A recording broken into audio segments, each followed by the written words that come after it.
আমি চাই মানুষ যেন আমাকে একটু সহযোগিতা করে, সহযোগিতা। আর একটা কিডনির ব্যবস্থা যদি করে আর দিতে দুইটা পারে। কিডনি ড্যামেজ হয়ে গেছে, যদি একটি কিডনি দেয় তাহলে আপনি কোনো রকম বেঁচে থাকতে পারবেন। এইটাই হলো আপনার দাবি। আসসালামু আলাইকুম রহমতুল্লাহ। সম্মানিত বন্ধুরা, এই মুহূর্তে আমি অবস্থান করতেছি একটি অসহায় ফ্যামিলির বাসায়।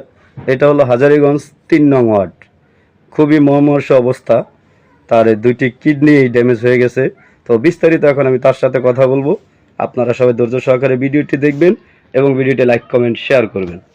আসসালামু আলাইকুম রহমতুল্লাহ। আসসালামু আলাইকুম। ওয়ালাইকুম আসসালাম। ভাই, আপনার নাম কি এবং বিস্তারিত বলেন।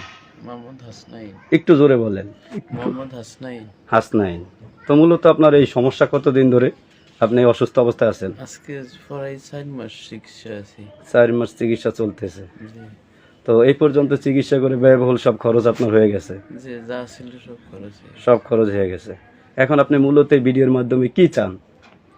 আমি চাই মানুষ যেন আমাকে একটু সহযোগিতা করে, সহযোগিতা। আর একটা কিডনির ব্যবস্থা যদি করে দিতে আর পারে। দুইটা কিডনি ড্যামেজ হয়ে গেছে, যদি একটি কিডনি দেয় তাহলে আপনি কোনো রকম বেঁচে থাকতে পারবেন।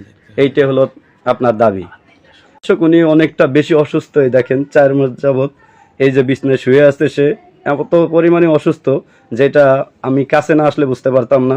তো আমরা তার কাছ থেকে কথা নিতে পারতেছি না, কারণ সে কথা বলতে চেষ্টা করলেও পারতেছে না। এখন আমরা সরাসরি তার বউর কাছ থেকে কথা শুনবো, তার বউ বিস্তারিত আপনাদেরকে বলবে। জি বলেন, সমস্যা কি? জি ওয়ালাইকুম আসসালাম। একটু জোরে বলবেন। মূলত স্বামীর যে সমস্যা, এটা কতদিন ধরে? 3 মাস শেষ, আজকে 4 মাস চলে। 4 মাস চলে। জি। এই পর্যন্ত কত টাকা পয়সা খরচ হয়েছে বা কি সামনে সমস্যা আপনাদের বলেন? শেষ তো যা ছিল, তারপরে আরো দানা ফানা করবো। বুঝছি, মানে চালান চোদা যা ছিল সব শেষ, এখন এগুলো শুধু এই শেষ। ঘর ভিড়াটাই আপনাদের আছে, জি। এছাড়া আর কিছুই নাই।